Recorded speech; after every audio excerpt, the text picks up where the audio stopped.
Dalam nama Bapa dan Putra dan Roh Kudus. Amin. Amin. Tubuh manusianya takut dan terguncang. Penuh gelisah, Mengalir deras dari dalam. angin malam menusuk-nusuk umurnya, menembus hati dan perasaan. Ia tahu, ia harus Bersiap diri. Tuhan Yesus Kristus, wajah Allah ada padamu. Engkau sama sekali tak menganggap kesetaraan itu sebagai milikmu. Malahan menjadi sama dengan manusia. Dalam keadaan demikian, Tuhan kini merendahkan bahkan taat hingga mati. Itulah sebabnya Allah sangat meninggikan engkau dan mengaruniakan nama di atas segala nama.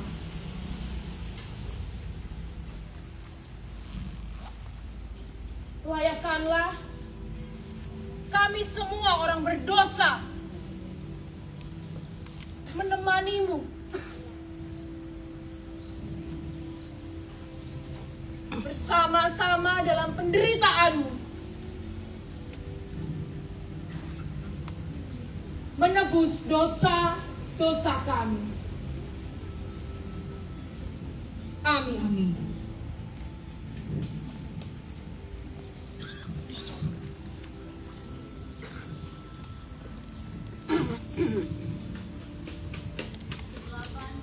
Di kota Yerusalem. Berjalan Yesus jalan sama Getsemani. Yesus masuk sama di dan membawa Petrus dan dua anak Zebedei, yaitu Yohanes dan Yakobus. ada Yudas yang mengkhianati Yesus juga tahu tempat itu. Karena Yesus sering berkumpul di situ bersama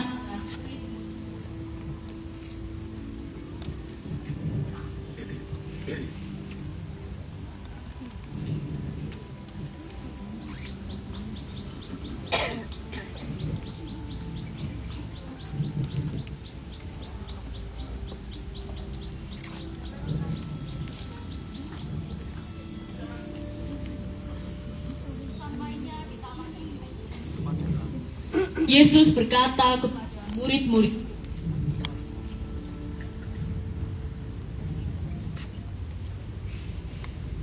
Tinggallah di sini, mendalamku berdoa.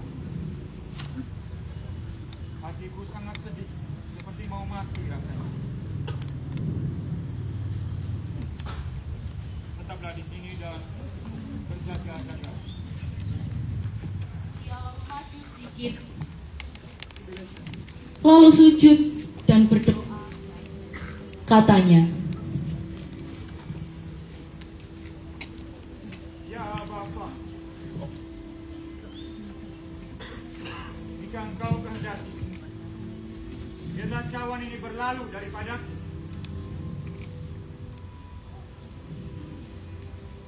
Tapi bukan kehendak, melainkan kehendak-Mu.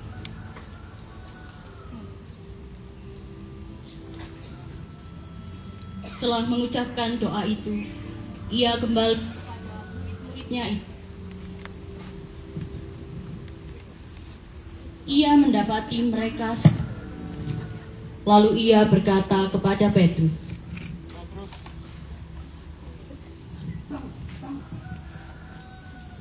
sudah sanggupkah kamu berjaga-jaga 1 jam bersamaku? Berjaga-jagalah dan berdoalah, dan kamu tidak jatuh dalam pencobaan. Roh memang penurut, tapi daging lemah. lalu ia pergi untuk Berdoalah. dan berdoa.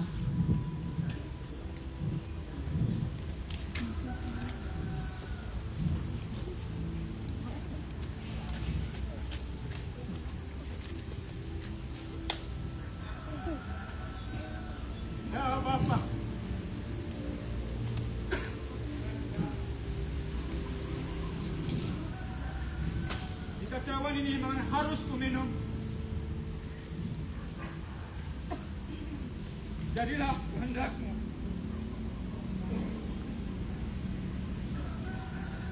Itu ia pun kembali kepada murid-muridnya itu.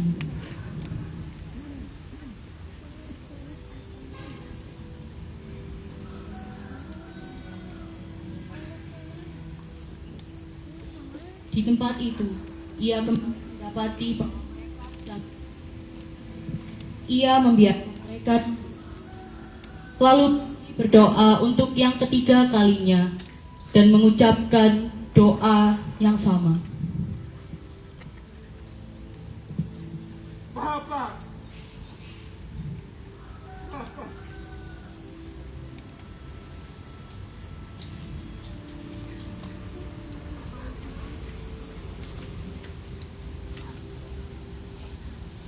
jadilah kehendakmu.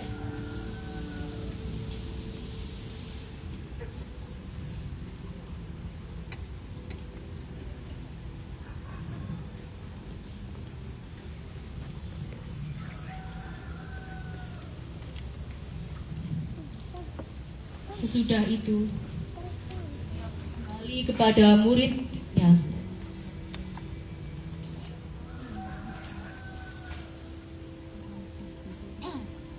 Dia membangunkan mereka dan berkata kepada mereka, Bangunlah.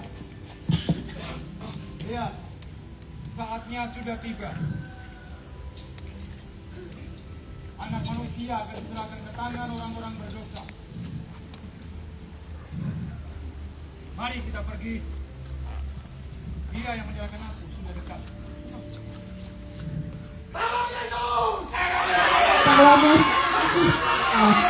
datanglah salah dari ke-12 murid itu dan bersama orang yang membawa pedang kepala ahli-ahli Taurat dan tua-tua.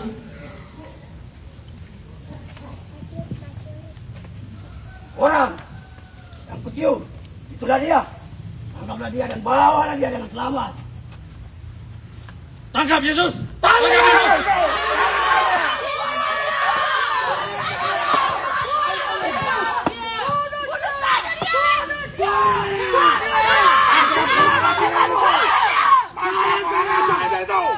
Tangkap dia!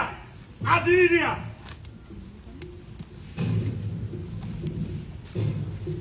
Siapakah yang kalian cari? Yesus! Dari Nazaret! Akulah.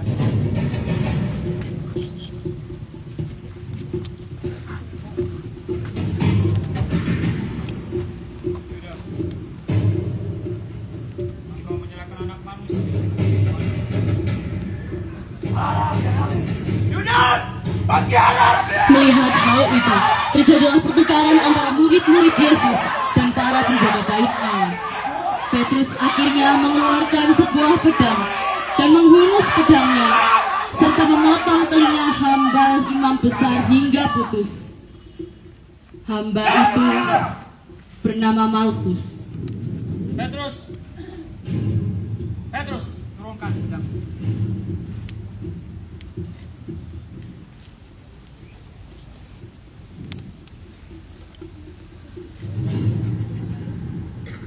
Tangkap dia! Namun tanpa ampun, para algojo tetap menangkap Yesus dan membawanya bersama-sama dengan orang banyak. Tangkap dia! Salibkan dia! Bunuh dia! Bunuh dia! Salibkan dia!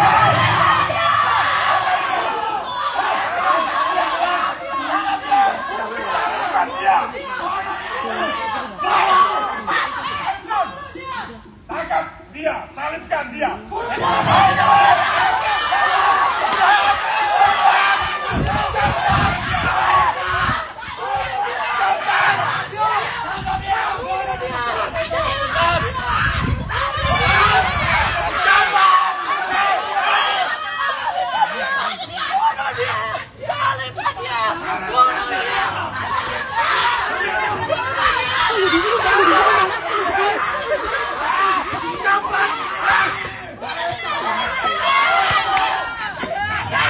dia. Raja palsu. Raja palsu.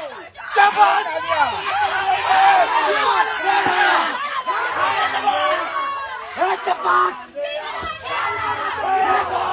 Cepat! Ayo. Salibkan dia. Ayo cepat! Ayo cepat! Bunuh raja itu! Raja palsu! Adili dia. Salibkan dia. Salibkan dia sekarang. Salibkan dia! Takar itu!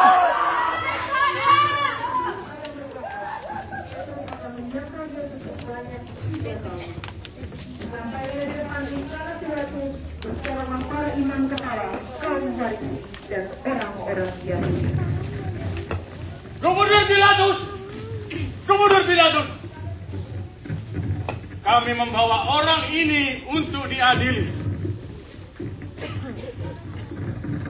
Hai! Kalian orang Yahudi!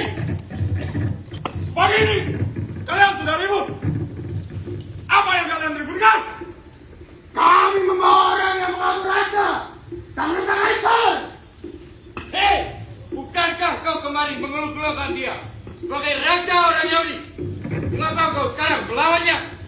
Karena itu, kami membawa orang ini untuk diadili dan dihukum mati. Salibkan dia.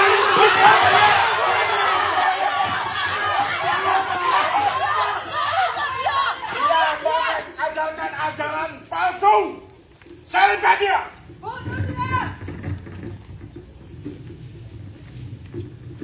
Siapa dia?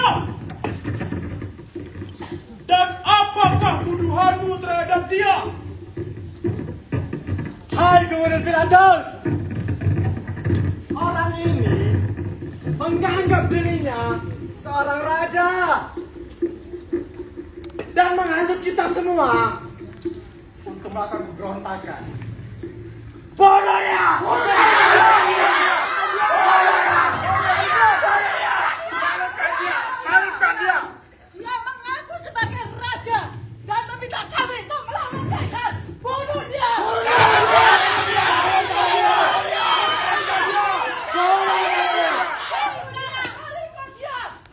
Iya, menganggap dirinya putra Allah. Dia mewujud Allah. Bunuh dia! Tentu saja kami tidak akan membawa dia ke sini kalau dia tidak berbuat kesalahan. Hukum dia. Adili dia. Pilatus. Kalau begitu, ambil saja sendiri dan hukumlah dia menurut hukum Tauratmu sendiri. Kami tidak punya kuasa untuk menjatuhkan hukuman mati. Baiklah. Aku akan bertanya kepadanya. Bawa dia kemana? Jalan. Cepat. Salibkan dia. Saya tukang dia. Saya tahu.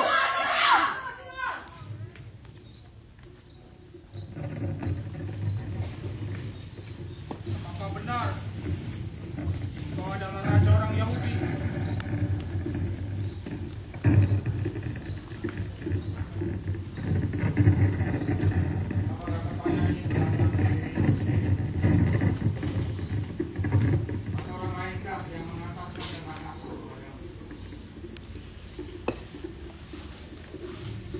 Menurutmu,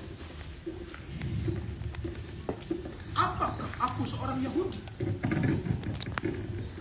Lihat, bangsamu sendiri dan imam-imam kepala telah menyerahkan engkau kepada. Apa yang sebenarnya telah engkau perbuat?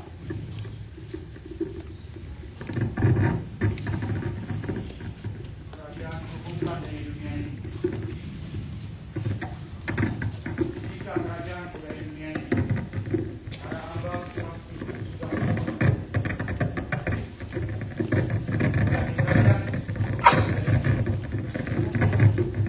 jadi benar, kau adalah raja.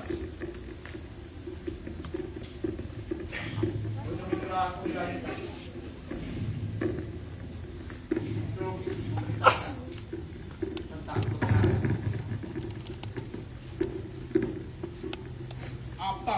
itu. Dengar kalian semua. Aku tidak menemukan kesalahan apapun pada orang ini. Apa yang kalian semua kehendaki aku perbuat terhadap rajamu. Dia bukan raja kami. Terima dia. Kau bukan kami. Kau pilihan kami. Kau harus mengikuti kami.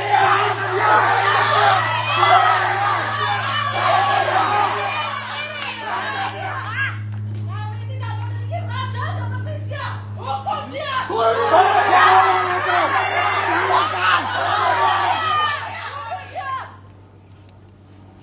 Aku tidak menemukan kesalahan apapun padanya.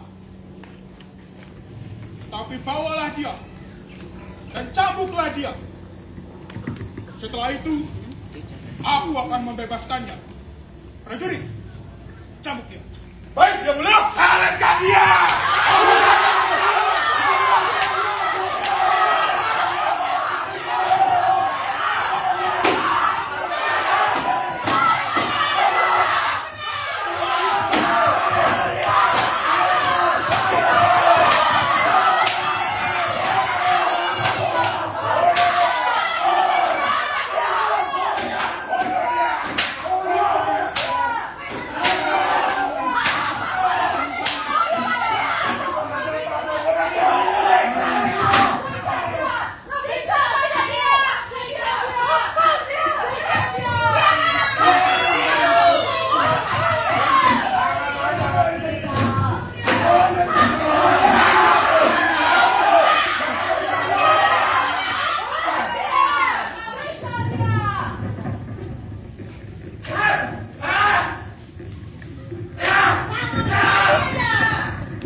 Adalah kebiasaan untuk membebaskan satu orang hukuman pada tiap hari raya itu menurut permintaan orang banyak.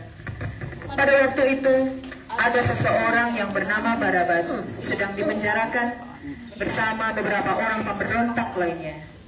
Mereka telah melakukan pembunuhan dan pemberontakan. Orang banyak itu justru meminta supaya Barabas dibebaskan. Dengarkan kalian semua.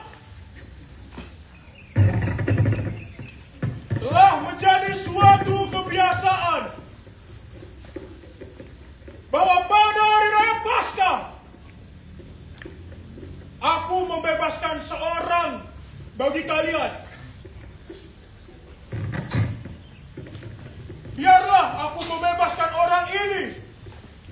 Lihat, dia sudah aku hukum.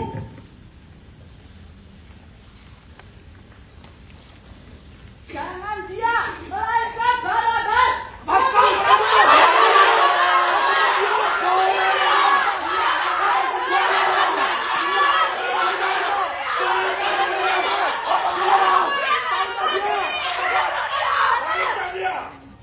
Prajurit, bawa Barabas kemari.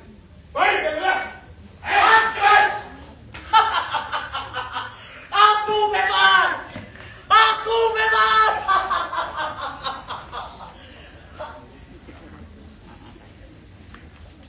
Sekali lagi aku bertanya kepada kalian semua. Mana yang engkau kehendaki untuk dibebaskan? Apakah Yesus, Raja orang Yahudi ini? Ataukah Barabas? Bebaskan Barabas.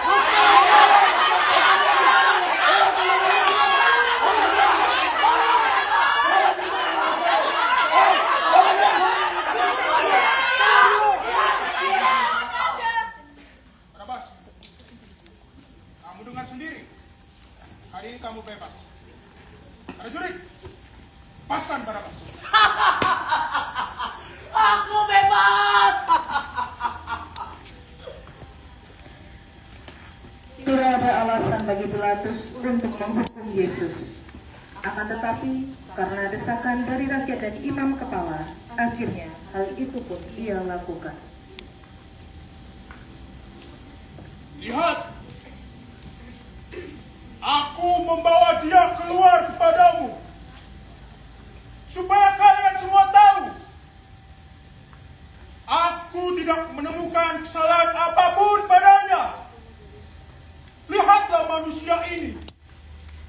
Kami tidak mempunyai raja seperti dia. Carilah dia.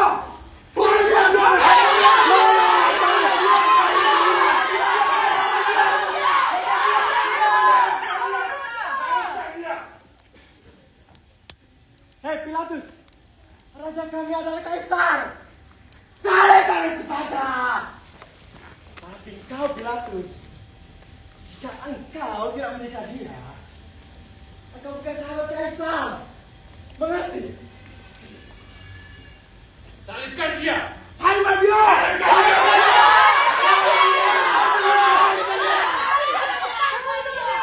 Bunuh dia! Kalau begitu, ambil saja sendiri dan salibkan apapun pada orang ini.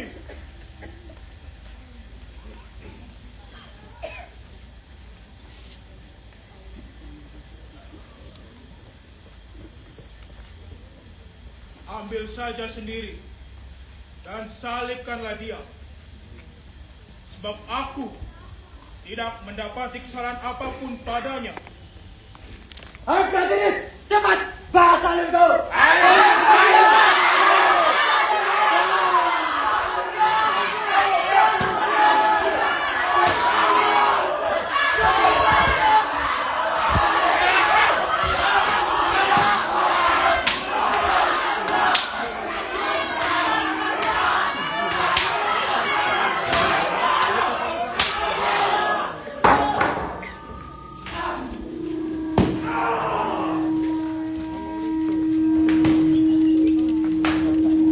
Itu hanya pura-pura.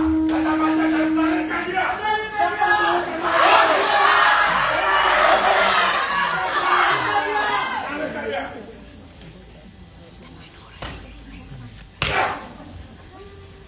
Prajurit, jangan tempelkan tulisan ini pada kayu salib tempat raja orang Yahudi ini disalibkan. Kau benar-benar! Jangan kau menulis dia raja orang Yahudi. Kami tidak memiliki raja yang mengaku dirinya sebagai putra Allah. Apa yang kutulis tetap tertulis.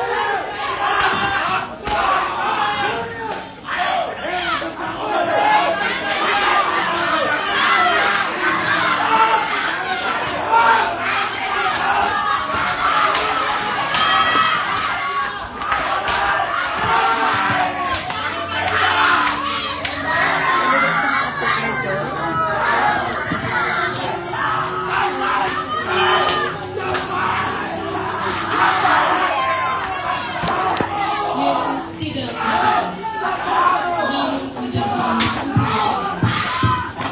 Setelah diolok-olok hingga bunyi, Yesus dibawa keluar dari untuk disalibkan.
Salibkan dia!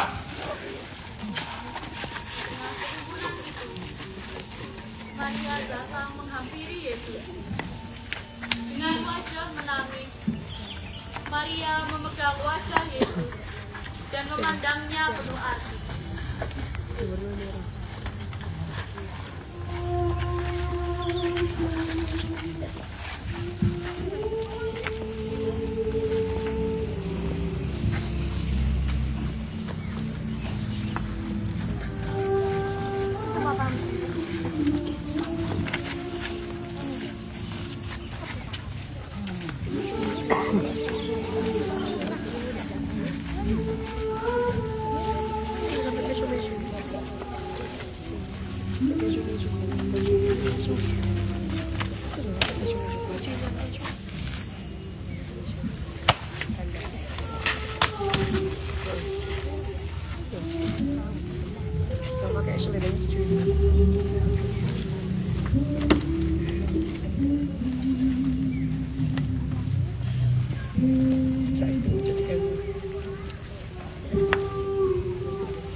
Salah satu kepala prajurit pun mencekal tangan Simon, seorang pedagang dari Kirene yang tengah berpapasan di situ.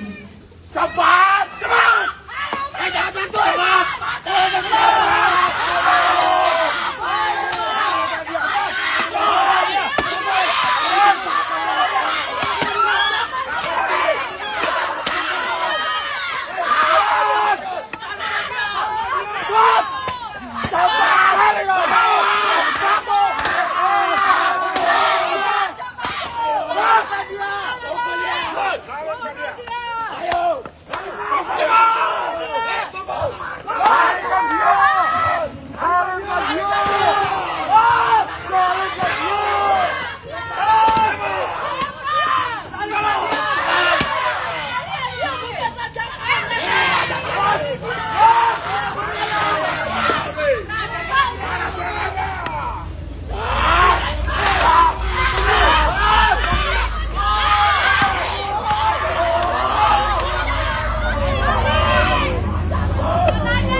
Cepat angkat dia! Ayo!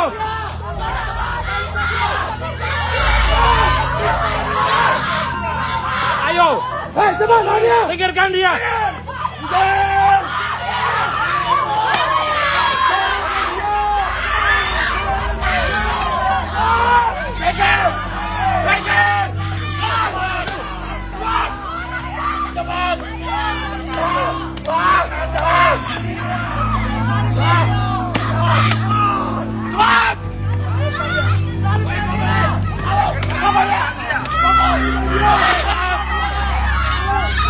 Jatuh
segera. Kami segera disalib. Terus.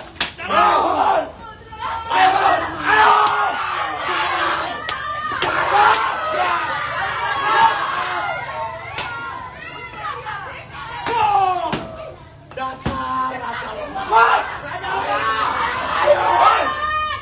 Cepat turun.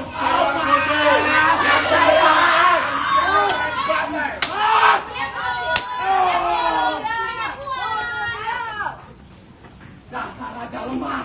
Yesus sudah sampai di Golgota. Para prajurit mempersiapkan tempat penyalipan. Lalu mereka menyeretnya dengan paksa dan melucuti jubahnya.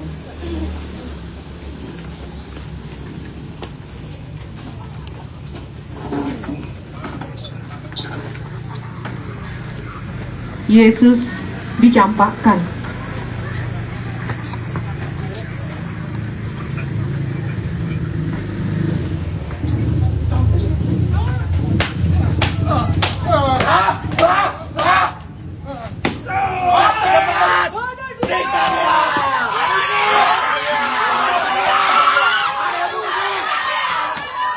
Beberapa prajurit menyiapkan pelot dan prajurit yang lainnya. Prajurit yang lainnya malah berebut jubah Yesus. Mengaku raja. Akhirnya mereka bermain undi dan seorang prajurit menang undian. Seperti yang tertulis pada kitab suci. Daripada kita berjumpa ini, lebih baik kita menguang undi. Oke. Ye, saya undang.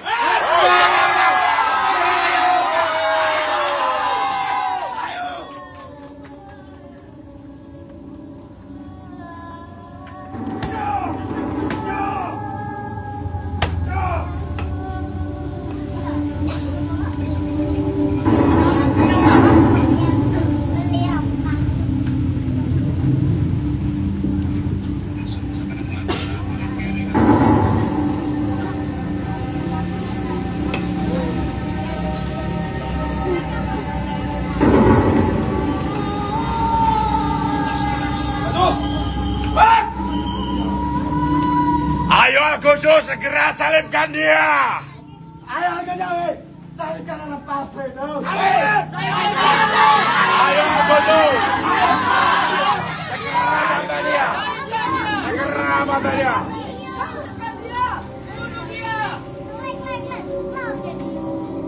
Raja palsu, lemah macam seperti itu, mau memimpin kita.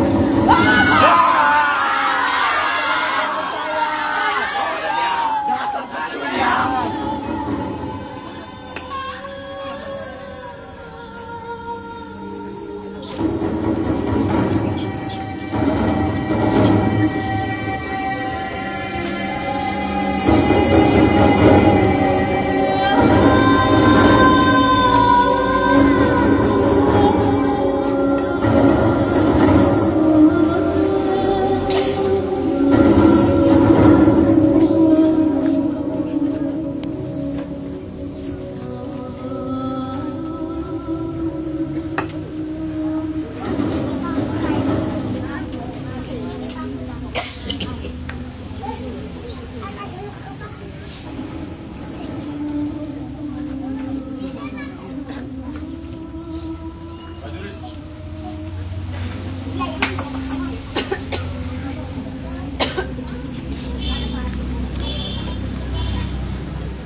raja itu sudah disalibkan. Dasar raja palsu.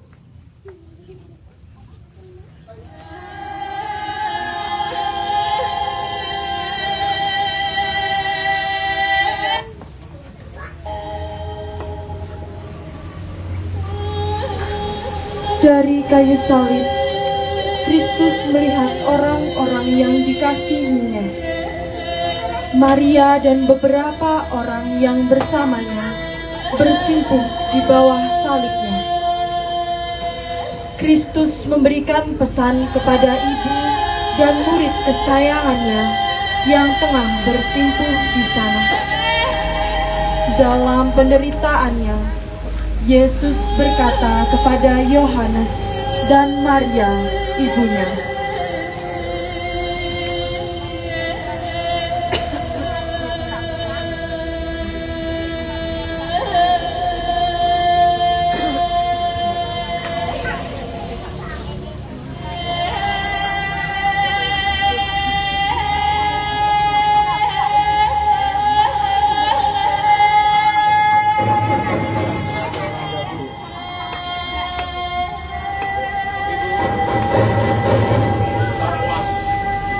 Dia sudah disalibkan.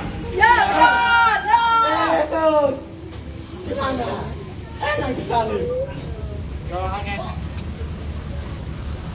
inilah ibumu. Sejak itu, murid tersebut menerima Maria dalam rumahnya. Hari semakin terik. Yesus pun dilanda dahaga yang sangat hebat, sehingga ia berkata,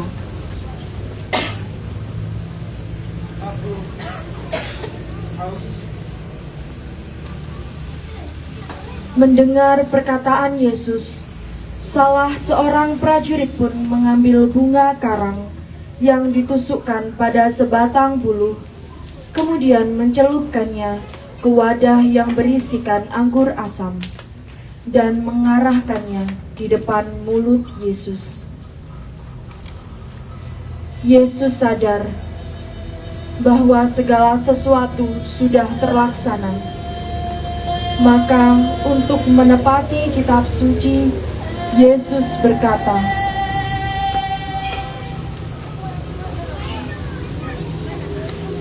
Elohi, Elohi, lama sabachthani. Lihat, dia memanggil Elia. Jangan-jangan di sini ada Elia yang mau membantu dia.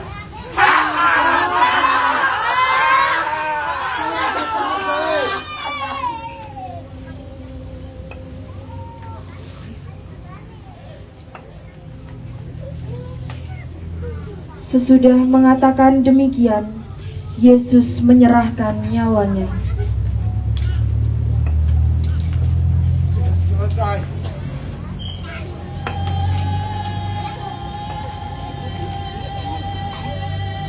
Ya Bapak, dalam tanganmu kuserahkan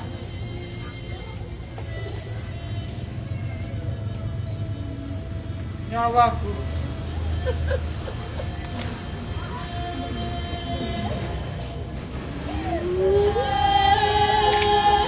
Umat dimohon berlutut.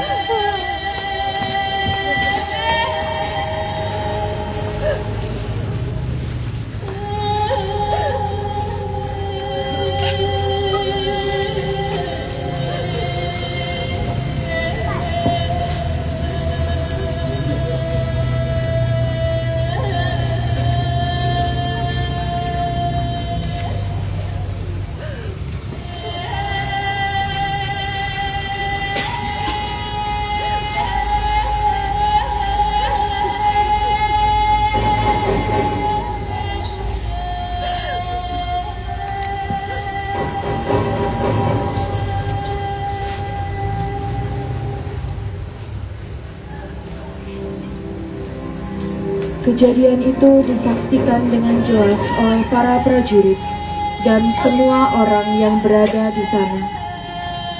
Beberapa masih tersisa di sana, namun hanya tersisa kepala prajurit di dekat salib Yesus. Dengan penuh rasa heran, kepala prajurit memutuskan untuk menusuk lambung Yesus dan membuktikan apakah ia sudah mati. Seketika keluarlah darah dan air dari lambungnya. Kepala prajurit terus menatap Yesus yang tergantung di kayu salib. Sungguh, orang ini adalah anak Allah.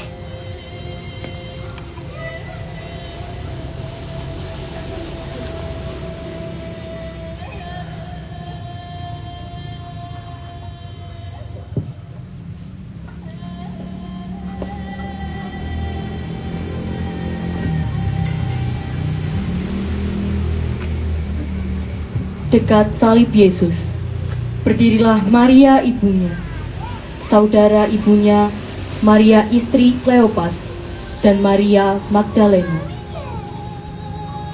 Karena hari itu menjelang hari Paskah, maka Yusuf dari Arimatea meminta kepada kepala prajurit untuk menurunkan jenazah Yesus dan merawat jenazah Yesus.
Kami bersilakan umat untuk merapat ke depan pintu gereja bersama-sama dengan Maria.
mereka memasuki dua. Dia belum memiliki gelar, tapi mereka menunggu dan mengambil raja.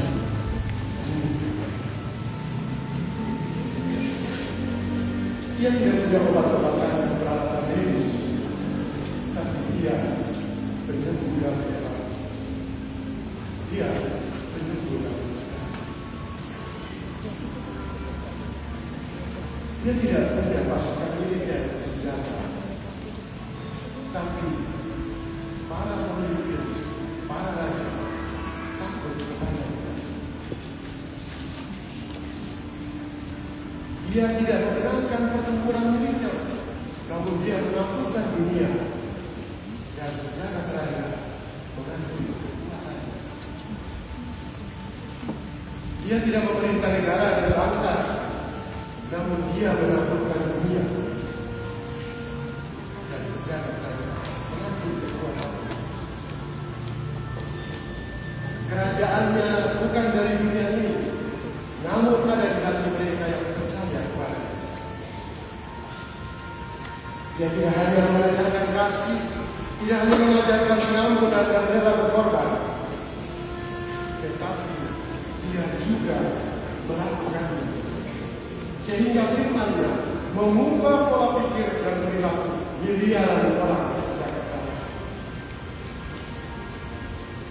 Dia tidak menawarkan dan tidak memberikan harta kekayaan materi, namun dialah harta yang tak ternilai dalam hidup setiap orang yang percaya kepada-Nya. Dalam kelemahannya kita mendapat kekuatan, dan dalam penderitaan dan kematian kita diselamatkan. Dia tidak melawan pemerintah. Dia tidak melakukan kejahatan melanggar hukum, tapi mereka menjatuhi hukuman mati dan menyanyikannya. Dia mati, dia dikuburkan di sebuah makam, tapi dia tetap hidup hingga hari ini di hati orang-orang yang percaya kepada-Nya. Dialah orang yang terhebat di muka bumi. Dialah namanya Yesus, orang Nazaret. Saudara Bapak Ibu yang terkasih dalam Kristus, tetapi mengapa dia harus mati? Tetapi mengapa dia harus mati? Pengajaran dan perbuatannya telah membuka pandangan kemanusiaan. Sesungguhnya karena di masa hidupnya setiap lorong-lorong kehidupan sosial telah menyadari kebangkitan solidaritas untuk mengubah tatanan.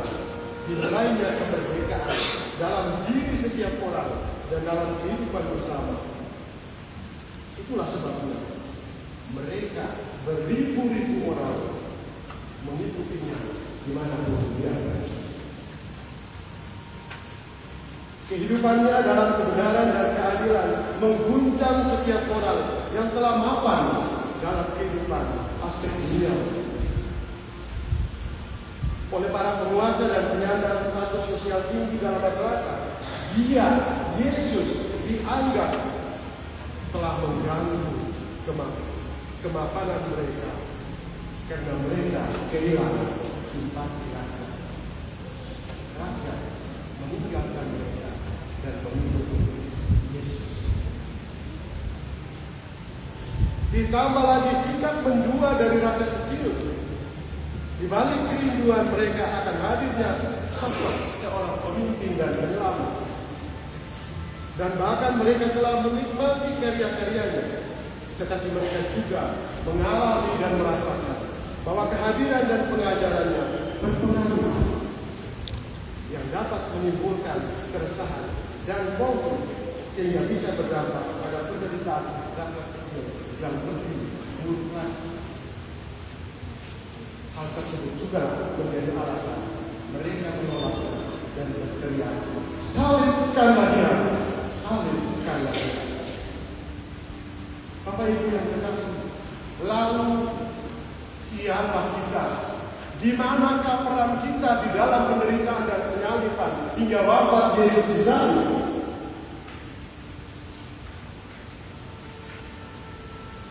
Apakah kita juga berada di antara orang-orang yang tidak menghendaki keinginan kehadirannya dan ikut ambil bagian dalam penderitaan dan kematian Yesus?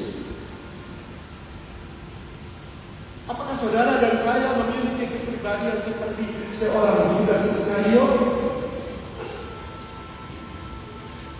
Pengkhianat. Manusia ada di harga dunia 30 keping saja. Atau apakah saudara dan saya juga seperti seorang Petrus, menyangkal dan tidak mengenal? Ataukah Bapak Ibu dan saya sama seperti seorang Pontius Pilatus? Atau mungkin kita lebih jujur dan adil seperti para ahli Taurat dan orang Yahudi yang menghakimi dan menghukum Yesus? Salibkanlah dia, salibkanlah dia. Dan juga mereka turun menyanyikannya di Golgota. Saudara berkasih. Nah, ternyata kita lebih dari itu. Kita lebih dari itu. Kita manusia berdosa. Kita tidak hanya termasuk orang-orang yang hadir